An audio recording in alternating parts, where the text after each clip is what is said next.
konverentsi päev on jõudnud lõpulävele. Ent nüüd on see koht, et kas on veel sõnasoovijaid?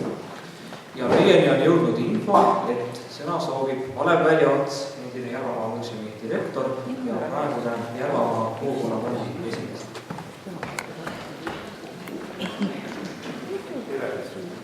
Ma tänan sõna saamise eest. Mõtlesin, et kui ma seda siin ei räägi, siis kus veel? Ja nagu öeldud, olen Alev Väljaots ja töötasin üle 10 aasta Järvamaa muuseumis. Nüüd künnan hariduspõldu Järvamaa Kutsehariduskeskuses. Aga ma tegutsen vabatahtlikuna Järvamaa kogukonnafondi juures. Põhjus on selles, et 2008. aastal meil siin maakonnas hakkas idanema idee asutada Järvamaa pärandi sihtkapital. Ja see idee sai teoks 2009-2010 andsime välja esimesed stipendiumid. Nende stipendiumide arv ja suurus oleneb sellest, palju on aasta jooksul laekunud annetusi. Ma ei tea, kas mõned asutajad mäletavad, mis oli selle sihtkapitali üks alusmõtetest, et miks pärandi ja mitte kultuurkapital. Kultuurkapital oli olemas ja on praegu ka, oleks selle vastuse üks pool. Teine pool on see, et kultuurkapital on rahastatud läbi tubaka ja alkoholi tarbimise, läbi hasartmängu mängimise.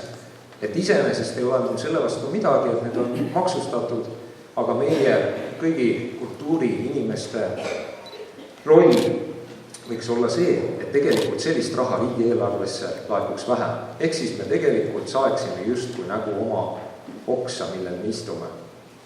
Aga kuidas siis teisiti? Tekkis küsimus meil Järvamaa kultuurinõukojas. Ja nii sündis Järvamaa pärandi sihtkapital, mis toetub iga inimese isiklikule panusele. Ja see sihtkapital vajab eeskujusid. Öeldakse, et eeskuju on nakatav. Et meil on vaja tegelikult päris palju, et nakatada näiteks ettevõtjaid või inimesi, kellel on ehk suuremad võimalused. Ükski meist ei suuda neid töötunde kokku lugeda, mida me panustame oma töö juures või vabatahtlikuna kultuuri tegevusse, aga me võiksime saada ühest mõttebarjäärist paljuski vaid rääkides sellest, et kui oluline on iga inimese see pisikene panus. See on oluline. Me võime panustada oma töötunde näiteks vähiravifondi või toidupanga tegevusse, aga siis me saaksime kiiresti aru, et keegi ju peab tegelikult reaalselt selle raha välja käima selle toiduainete või nende ravimite ostmiseks. Kas meie kultuur ja pärand on hästi hoitud ja hea tervise juures? Muidugi mingis ideaalses mõttekujutelmas näeme ette, et riik selle kõik asjadega eest hoolt kannab ja need küsimused lahendab. Ja kindlasti riik peab siinkohal ka rohkem pingutama, aga lõpuks riik, see oleme ju meie. Minu suurteks eeskujudeks ei ole sellised rahamehed nagu Bill Gates või Soros, kes võivad ära anda oma rikkusest 90% ja siis jääb veel mitusada miljonit, et kuidagi ära elada. Minu suureks eeskujuks on hea, tahtlik ja lihtne inimene, nagu seda oli näiteks Illa Rantso, kes teab, see teab Kaidekat kindlasti. Aga kindlasti oli ka selline inimene Erik Klaas, kes 90. alguses asutas Eesti Rahvuskultuuri Fondi. Täna ma lähen siit ära mõnes mõttes rahuliku südamega, sest mulle tundub, et riigipoolne rahastus kultuurile on olnud piisav. Aga kui keegi tunneb veidikenegi teisiti, siis teie eeskuju ja toetus meie kultuuri ja pärandi edasikandmiseks on oodatud. Aitäh ja head päeva lõpetamist!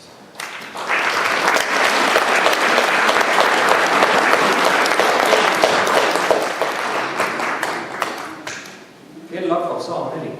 Ta on väga hea kellamees täna olnud. Oleme kuulnud terve pika päeva põnevaid ja huvitavaid ettekande meie omast kodust, Kesk-Eestist. Loodan, et igaüks leidis tänasest päevast mõne märksõna, mõne tarkusetera ja mõne uue teadmise, mida võtta kaasa kodutööle. Ära kiida enne, kui asi käe on. Tõepoolest, tänase pärimuskonverentsi lõppsõna kuulub tõsisele Järvamaa mehele, meie maavanemale Alo Asmale. Ja kes muuseas paljud nagu ka mitmed teised on terve tänase päeva konspekteerinud ja selle tugevama kõne. No nii kallid kesk-eestlased. Kõlab päris soojatult. Kuna meil on päeva ametliku lõpuni 3 minutit aega, siis ma sisustan selle nende mõtetega, mis mul tänasest tekkisid. Alustasime kõik sellest, kuidas me oleme läbisõidumaakond. Mina arvasin, et ainult Järvamaa on läbisõidumaakond, tuleb välja, et Rapla täpselt samamoodi. Saime teada, et Raplal ja Järvamaal on tegelikult üht-teist ühist, et Raplamaalt algas Jüri ülestõus ja meil ta rauges Paide Valimäe koletul kombel.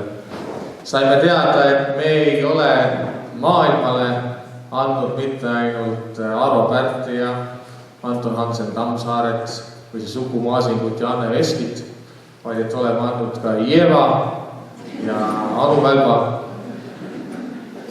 Aga saime teada ka väga palju põnevat, et kolmapäeva on pudrupäev ja pühapäeva on pudrupäev.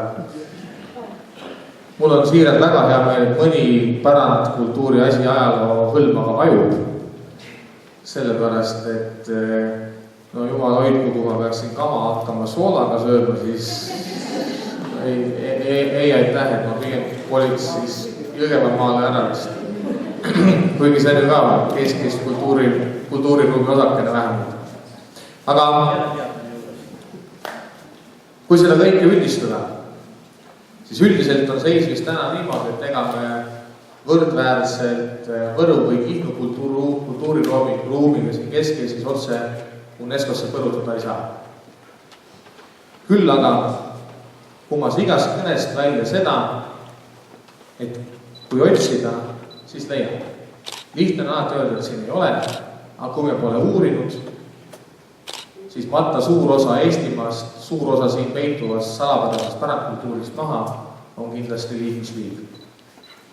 Nii Andres Eilat oma ettekandes kui Tõnu Õnnepalu nende tekstide näol, mida meie päeva kõnejuhid ette kandsid, tõid välja tegelikult ühe sama tendentsi, mõelge selle Andrese kaardi peale, et kunstnikud kolivad küll suurtesse linnadesse, aga sõidavad maalima ääremaale.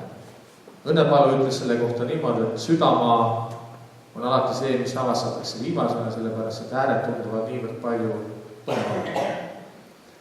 Ja hoidkem meeles ka seda, et see pärandkultuur ei ole mingi letargiast tõusnud asi, mis on kunagi loodud ja 19. sajandiga lõppenud.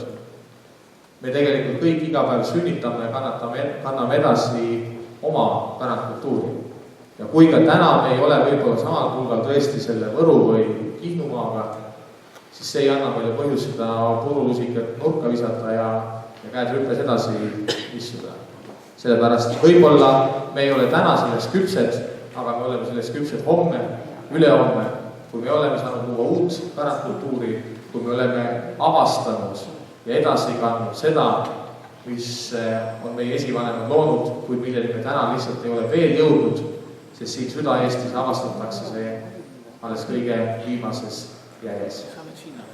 Ja lõpuks tahan ma tänada teid kõiki südamest, Eestimaa südamest, et olete andnud oma panuse selleks, et meie Kesk-Eesti pärandkultuuri edasi kanda ja hoidkem ühte väga toredat asja meeles, mis siin ka väga mitmes ettekandest välja tuli, et kui sa sellele Kesk-Eesti näppu annad või kui sa ta ikka oma südamesse lased, siis ega sa tast enam kunagi lahtuda ei saa. Nii et aitäh teile ja ilusat pärandi loomist. Kultuurirahvaga oleme tänulikud, et meie maavanemad, meie maavalitsuse ja omavalitsuse liidu tulid appi. Nad on siin kohal terve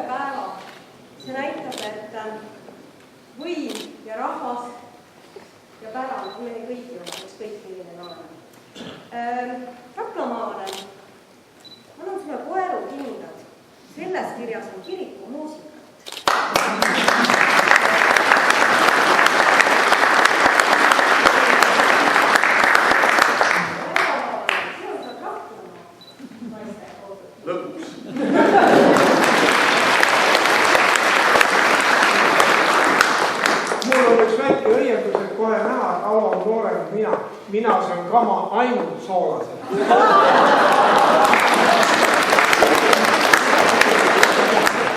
Tänane päev tõepoolest ei saanud hakkama mitte 1-2 inimese onnistamise ja vaevanägemisena, vaid selle ürituse korraldamisel ja õnnestumisel oli toeks ja abiks väga mitmed.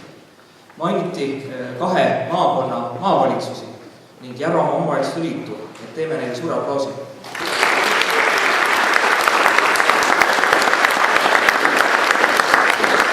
Samas oli suur abi ka Paide Kultuurikeskusest koos oma vahva meeskonnaga.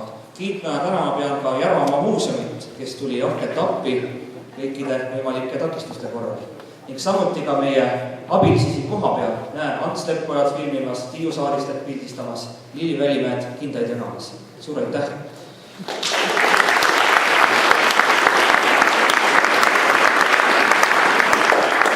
Märkimata on jäänud veel see, et teie osade kaustade vahel ja osad leidsid selle registreerimislaua peal, oli Kesk-Eesti kultuuriruumi tutvustav CD, kus leiab pillilugusid, mis on meie kandist pärit, leiab laule ja leiab arhiivisalvestusi. Ja need mõned laulud said sisse lauldud ekstra selle plaadi tarvis. Ja Jüri ja Leila ja arhailised Järvamaa mehed olid selle juures suureks abiks, nii et aitäh teile ka. Ja see salvestamise protsess oli tõeline Raplamaa ja Järvamaa integreerumine omavahel. Nii et Järvamaa mehed tulevad Raplasse laulma juba 13. märtsil rahvamuusika päevale juuru, nii et tulge kõik kuulama ja kaasa elama. Nii, ja veel lõpetuseks on siin ka veel kindlad. Et anname siis Marile tagasi tema Raplamaa kindlad, sest tema on ju Raplast. Tule tagasi seda abile.